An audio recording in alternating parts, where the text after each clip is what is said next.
ngi fii. Jamil mu nga fii. Jamil est sur place c'est aussi simple Jamil que ça. am na loo xam ne metti na ko lu ko du mu naxarlu loolu de sorte que il a toujours l'ambition de servir son pays et il a toujours l'ambition de rendre la monnaie à son pays. Jamil jeena tey bon naam mënatul dem ak Guédiawaye Football Club naam il n'a pas trouvé de créneau au niveau de Guédiawaye day xalaat créer son club personnel troisième club au niveau de Guédiawaye. Président depuis quelques jours quelques semaines ñu koy dégg lan la justement exactement. non loo xam ne yàgg nañ si xalaat xam nga mun naa commencer peut-être fi Issa daanale sànq bi muy wax ne problème mu nit kiy jël xaalisam di ko dugal si fédération wala si club ne sama xaalis laa siy def au fait Guédiawaye Football Club man sama xaalis boo xam ne Jamil Faye mun naa ne mu ngi si de mais peut-être que ne 5% la wala 10%. ba équipe bi amee problème ba am problème li nga doon ut waaw. gérant bi ñëw génne dem làmb poosam ñëw teg mais sinon société moo ko yore. société bi mooy dugal xaalis mooy jël xaalis bi nga xam ne société bi moo ko moom. tout à fait te société bi du Jamil Faye. donc loolu pour man loolu laa gëm. parce que mosuma gëm ne dañu war a taxaw rek ne état bi dañuy jox mais fii dox xam nga ne dañu am problème mu santé. am problème mu éducation. am problème mu leneen. donc pourquoi entreprise bi état bi di joxe xaalis ay société privée. donc société privée yi dañoo war a jóg wuti seen matuwaay ba seen kees fees ñu liggéey si. ñun soo xoolee tey li ñu bëggoon dans le long terme ak Guédiawaye ñu dagg ko. loolu ñu xalaataat mais il fallait aussi ñu bàyyi temps bi mu avancer ba ñu xam ndax ni am nañ si conviction wala dañ see bëgg dugg pour fayantoog loolu ba si bu ñu si duggoon au départ dañuy ne pousse nañ ko si biti mu dem ubbiwaat benn bunt non dañu bëggoon xool aussi ndax ñi nga xam ne ñoo leen si war a àndal ndax pare nañu te loolu mënoo ko juger si benn fan ñaari fan ñetti fan muy ay parents joueurs muy ay footballeurs muy ay entraîneurs muy ay supporters ak ay sympathisants bi ñu gisee ne pendant 2 ans ñëpp a ngi toog di xaar te ñëpp benn wax la ñuy wax lii doyal ne si nañ am suñu club bopp loolu aussi daf ñuy jox envie pour ñu mën a am ak projet bu bees bi nag peut-être danañ ko expliquer si fan yi di ñëw projet boo xam ne waruñu dépendre si jaay jour dañu war a am des sources de financement yoo xam ne dafa war a nekk des sources de financement permanent bu tawee bu tawul kees yi dana am xaalis danañ mën a fay engagement yi waaw du dépendre si benn nit bu fekkee Jamil moo fa teg projet Jamil mënatul rek projet bi taxaw na kon Jamil échoué na. ñi mu àndal tamit échoué nañu donc il faut ñu teg loo xam ne sur le long terme loolu la ñu bëgg club day am base populaire bi gis nañ ko am nañu envie bi am nañu xalaat bi ak procédure yoo xam ne war nañ ko mën a teg pour génne beneen club boo xam ne dañu doon wax toujours ne uti leen seen yëfu bopp. donc aussi déglu nañu nit ñi donc ñu ne dañuy uti seen yëfu bopp teg ko pour mën a contribuer si loo xam ne day différent ak li fi nekk tey. élément de base est-ce que déjà xam nga ne ay affiliation bi ngeen war a def. au niveau de la Ligue de Dakar. non xam nañu li ñu war a def yëpp am na loo xam ne xam nga am na loo xam ne doo si egg tant que jotagoo caabi yi parce que am na loo xam ne tey su ma commencé woon di ko wax fii peut-être mën nañ fi yendu fanaan mais nag on est vigilant peut-être bu yàgg du mën a xoolee ne Issa xamante nañu bu yàgg même bu ñu signé loo xam ne manqué du sax grave parce que xamante nañu léegi j'ai compris que ne loolu amatul. nekkatul bu ñu xamantee ñaar fukki at ak juróom tamit. damay mel ni koo xam ne mosuma ko xam donc ni ñuy wax ne rek la confiance n'explique pas le contrôle donc loolu la ñuy def léegi awat si yoon boo xam ne yoon bu taxaw la te au fait fu ñuy xam mosuñu taxaw parce que suñu xale yi ñu fi bàyyi woon am na si ay club yoo xam ne ñëw ne si cokket ay xale ñu mel di jàmbaar ak ñeneen am na si ñoo xam ne ñu ngi football si équipe nationale U17 wala U20 mais duñ si wax quoi amul problème peut-être que ne wërsëgu xale yi la duñ si taxaw mais loolu nag la ñu xalaat ne boo téye pendant 2 ans football loo championnat xale yi di continuer ñëw seen papa ak seen yaay di leen continuer yónni ça veut dire que loolu aussi responsabilité bu rëy la xel dalu Cheikh Tidiane waaw dégg nga man vraiment dama kontaan ci lan muy moom muy Jamil muy keneen di keneen indi xalaat pour teg en place équipe man daal li ma lay orientation bi ñu joxe voilà man daal li may demander je le demande à toutes les personnes yi nga xam ne ñoom dañuy ñëw ci sport bi indi xalaat dégg nga nañu ñëw pour changer affaire yi parce que li fi nekk encore une fois dama koy répété waat li fi nekk na gars yi sànniwuma xeer kiiwuma mais nañu xam ne que lii dafa dépassé ñun li ñuy def nii lii actuellement nii dafa dépassé il faut que ñu avancer xam nga yow yaa ngi wax yow kii xalaat bi nga joxe nii man je suis tellement content waaye xalaat boobu xam nga Jamil wax na la benn wax boo xam ne moom moo ci am solo souvent dama koy wax man j'ai pas dit que état bi jël ci budget ñëw jox ko sport. orientation war a joxe. am na beneen kii loo xam ne mën na ko def ba nga xam ne day am partenariat public privé. ñu ñëw ci sport bi. ñooñu ñooy indi koppar les mécènes nangam yooyu noonu il faut ñu changer affaire yi suñu législation wu sport tam il faut ñu xoolaat parce que amateur la ñu. tout à fait.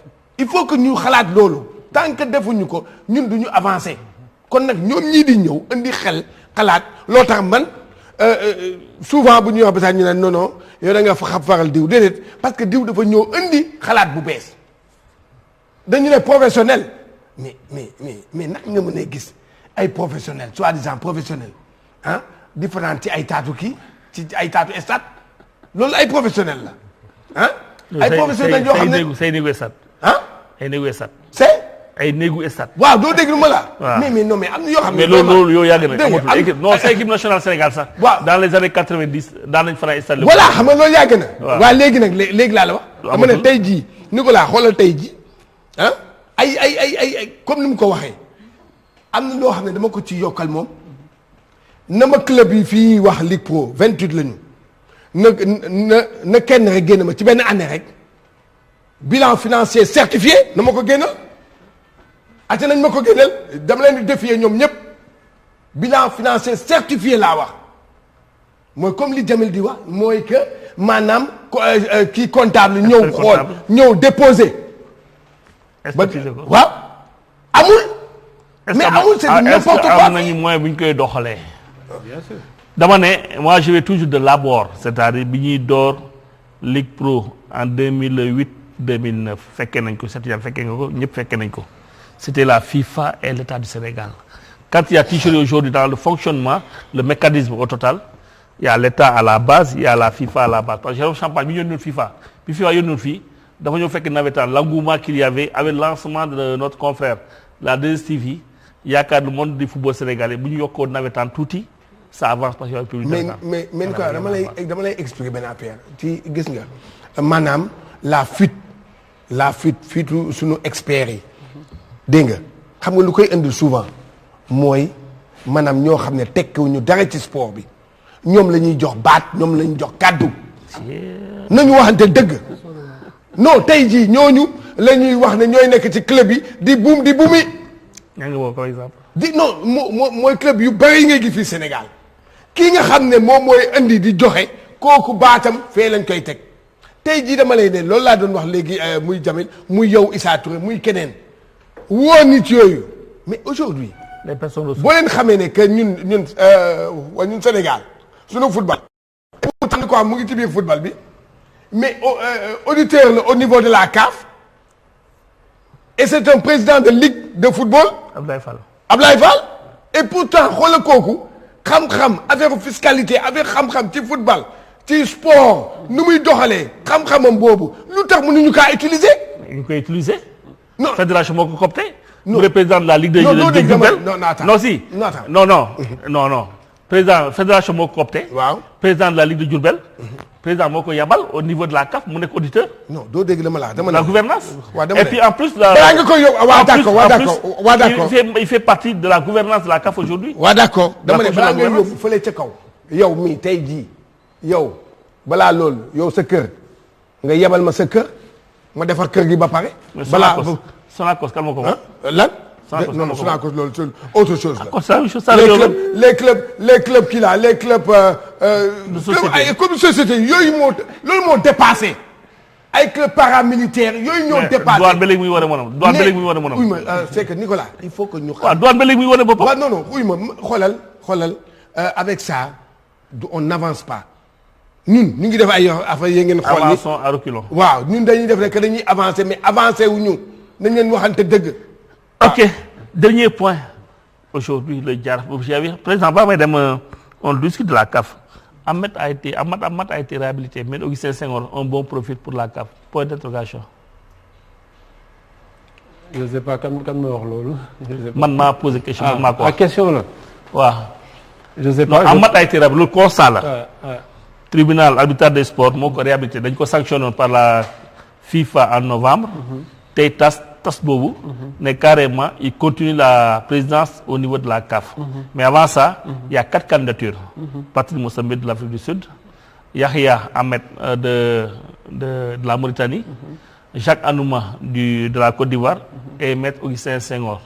le meilleur profil en bon sénégalais dama jàpp ne Maître Augustin Senghor la tey Ahmed duñ ko delloo si est-ce que bouleversement là ou pas.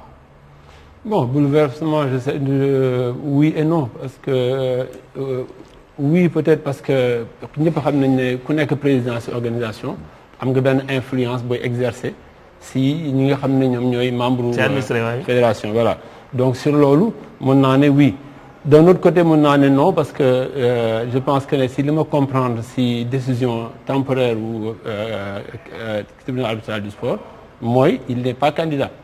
Il n'est pas candidat. Voilà, donc sur ce côté-là mun nañ ne réponse bi non la donc loolu laay gis ne réponse oui ak non si ñaar yooyu. donc voilà loolu laa mën a wax si décision bi nga xam ne dafa génn te xam ne pré-décision lañ ko tuddee wala en matière de justice dañuy wax. ban lecture la nga ci am. bon pour man c'est ban lecture laa si am je pense pas que mu nekk quelque chose d'extraordinaire parce que soo xoolee ba léegi je pense que Ahmed mun naa ne libéré wuñ ko à 100%. peut-être xaw na am soulagement mais peut-être candidature bi nga xam ne moom la bëggoon am peut-être ba léegi amagu ko. donc soo xoolee foofu aussi je pense que ne nekk na situation bu ambiguë parce que dañoo téye sa benn tànk ne la benn tànk bi libre na donc dafay nekk loo xam ne c'est difficile nga apprécier ko en tant que président comme ma koy waxee peut-être que am na prérogative tey toogaat wax ak nit ñi am peut-être benn influence sur résultat et élection yi mais bon. en matière d'élection bu doon loolu rek day yomb quoi. loo xaar si candidature Augustin Senghor. lu ma si xalaat loolu defe naa yaa may posé waat question boo xam ne defe naa ne pour tontu si dana xaw a jafe parce que j'ai vu comme tous les Africains et tous les Sénégalais dossier bu mu génnee pour sa candidature bon je sais pas j'ai pas d'avis particulier mu war a joxe si candidature Augustin Senghor. am nga sa appréciation personnelle. non parce que en fait loo xam ne aussi pareil man par principe toujours damay bëgg a juger loo xam ne maîtriser naa ko. donc mais jot nga lire les moutures jot nga lire carrément présentation de sa candidature. loo ci xalaat en tant qu'expert. bon pour être honnête d'abord li gis naa ko de façon superficielle liruma lépp. liiroo ko donc mën naa ne dama lire le résumé donc mënuma détailler tey te balaa ngay mën a comparer nga jël 4 candidatures yëpp nga lire leen. nga comparé nga ne kii de defe naa li muy taxawal mu ëpp njëriñ li keneen ki di taxawal donc foofu tolluwuma fi donc mënuma si wax leneen quoi mais xam naa fi nga bëgg a jëm aussi mais dama lay wax carrément ne la candidature damay lu mu bëgg a jëm. donc xam naa de parce que xam naa ne journalistes yi moom dañuy yoot sànni la beneen bi ñëwaat ñu sànni beneen donc. président fan laa bëgg a jëm non xam naa ne jege nga Mauritanie trop xam nga candidature Yahya jaaxalu la. non si mën na ma jaaxal parce que du ma directeur de campagne am donc c'est des faits depuis 2011. mais nekk nga expert boo xam ne liggéey nga Mauritanie boo xam ne Mauritanie yëpp seen xol seen na sa liggéey. mais depuis comme ñeneen depuis 2011 Ahmed loolu mun wax leen c'est que développé nañu ay relations xam ne c'est des relations d'amitié. collaboration. au-delà de la collaboration parce que damay dem su ma demee Mauritanie damay dem këram dañuy waxtaan si lenn dañuy déggante téléphone donc avant muy dem candidature am aussi pour être très honnête. ça fait mënuma la wax ban période exactement mais fekk na ma Jeddah ñu waxtaan mu ne ma dafa bëgg nekk candidat expliquer ma lu tax mu bëgg nekk candidat je l'ai encouragé parce que boobu aussi moom laa gisoon comme le premier candidat de l'Afrique de l'Ouest bu ñëw taxaw ne dafa bëgg dem donc sur ce plan là aussi loolu mën ma ko dindi aussi. kon te moom ngeen di jege. non mais bien sûr relation yi maam ak Ahmed Yahya aw ma ko Augustin Senghor. donc aw ma ko. mais en tant que sénégalais sénégalais. non en tant que sénégalais xam nga affaire bi mooy bu fekkee ne tey dañuy jël benn sénégalais dañuy xool parce que c'est pas parce que sénégalais nga rek sénégalais war nañ topp sa ginnaaw. lan moo tax président de la République bu ñëwee ñu am 4-5 candidats ñu tànn ki nga xam ne moo gën a taxaw si ñoom. su fekkee ne Augustin moom mooy le meilleur profil pour jël CAF war nañ ko jàppale. mais il faut se poser la question bu fekkee ne nekkul meilleur profil bi on a le droit de se poser des questions. ton avis c'est. beneen affaire bi mooy damay wax mooy man Augustin ça fait 3 ans ou plus boo xam ne waxante wuñu xaw ma fu mu jëm moom it xaw ma fu mu jëm donc je pense qu'à partir de ce moment-là il faut mu téye sama bopp si lu mais nga xam xam nga ne moom nit la ki xam nga nit ki pas c'est connaître la personne xam nga nit ki. Augustin. waaw Très bien Augustin maanaam le profil. mën naa ne Augustin on avait de très très bonnes relations ça moom du ma ko dindi te je pense que ne musuma manqué respect. war na mën a jiite CAF. mais su demee ba xooloo ko boppam su demee ba xooloo boppam ne mu war na ko mën a jiite je pense que ne kooku moom la ñu ko war a posé. avis expert laay laaj koo xam ne Jamil Faye la. sama avis expert ma ne ko Augustin lu ma koy mën a souhaiter mooy je lui souhaite bonne chance en tant que sénégalais. ndax war na mën a jiite CAF ndax waru ko mën a jiite nañu xool évaluation li nga xam ne liggéey na ko Sénégal ndax li mu liggéey Sénégal war na ko mën a yóbbu war na ko mën a jox crédibilité pour mu dem CAF ñu wax si loolu loolu la ñu war loolu mooy wax ji. Très bien. Et je vous pose la question. Cheikh Gomis, on passe à la Ligue Pro, on passe le ballon tangue des deux côtés. yow toujours yaa koy wax. ku gagné tey nekk na premier ku ñàkk tey nekk na ndaare. Gorée gagné na yéeg na. Jaraaf gagné na Tëngéej. Jàmbaar nekk na premier. te Tëngéej était bien habilité. waaw xam nga. championnat passionnant na. waaw suñu championnat moo demee noonu kenn mënu gagné 3 matchs 4 matchs d'affilée. mooy problème c'est rare c'est rare am na 2-3 buts. waaw am na mais c'est rare dans notre mais li xew ci journée bi en Ligue 1 dafa war a maanaam day interpeller encore une fois nos techniciens nos entraîneurs. c'est-à-dire. mooy que man dama doon xool peut-être mën na ama depuis l'avènement du championnat professionnel journée boo xam ne 5 buts rek moo am en 7 matchs il y a que 5 buts. Il y a 3 matchs nuls vierges 0-0 kooku man maa ngi ko doon gëstu di xool mais xaw ma fan la mais dafa naan mësul am. 5 dañ daan ñëw ba ci 10 8 waaw waaye 5 moom bii moom kii dafay interpeller nag maanaam li nga xam ne moom mooy entraîneurs yi ak la direction technique de notre football. c'est bien xam nga toujours dama koy wax man je le dis toujours à l'entraînement des enfants des garçons au niveau de Racing ñu ne par exemple on est revenu de Richard Toll battu 1-0 penalty arbitre moo ko maye ma ne wax d'accord ñaata occasion ngeen raté ñu ne ma au moins 3 occasions nettes de but man bàyyi la ma wax arbitre. te justement dama la ci yokkal foofu. yéen a raté. xoolal ci 5 buts yooyu yëpp ci 5 buts yooyu may tudd yëpp 3 yi penalty la. ah voilà. 3 yi penalty la xam nga loolu. tey jii ñan la ñu war a interpeller moom mooy li ma wax surtout la direction technique nationale waxuñu ko pour attaquer nit ki pour wax nit ki mais am na yoo xam ne bu doon en Europe ou bien feneen dañ koy gëstu. dañ koy saisir. dañ koy gëstu xool. lan la qu'est-ce qu'il y a est-ce que c'est l'état de nos pelouses est-ce que c'est condition joueur bi la est-ce que nangam y a des questions autour de ça yoo xam ne dañ ko war a demander. entraînement dañuy liggéey. waaw yooyu est-ce que tamit du Covid bi tamit moo ko indi manque de public xam nga yooyu yëpp ay questions la yoo xam ne dañu wax. loolu moo tax ma ne. man xamal entraîneur day xalaat. waaw d'accord naa entraîneur day xalaat. d'accord naa ni dirigeant di xalaatee noonu la entraîneur da parce que boo joué match nga joué match pendant 3-4 matchs. nga dugal ci benn but kese 4 matchs yow entraîneur boobu. wax ngaa xalaat boo xalaatul ñu dàq la. nga xalaat sa bopp. mën naa la jox explication. waaw. gis nga dans ce pays là. waaw. on est trop prétentieux ngeen baal ma ci wax bi. waaw. parce que ñun lu tax on se croit un grand pays de football. pays de football d'abord infrastructure. mais infrastructure bu amul mooy socle mooy soubassement wu développement au sport. c'est ça ñun suñu stade bu gën a baax. stade de l'amitié stade bu gën a bon. déedéet Lat-Dior boo gën a baax fu mu nekk. waaw non kii laay wax quoi. waaw en son temps terme de tour quoi waaw. mais tey si on n'a pas d'infrastructure. nañu dem tool on fera pas de spectacle bu dee yoonu football dëgg. du am ay but ñun équipe suñu équipe nationale warul jouer xam Lat-Dior bu dee dëgg rek la ñuy wax. xam nga fii dafa bare loolu laa doon wax début ma ne tappale bi dafa bare. tappale la rek. tappale tafal yëngal.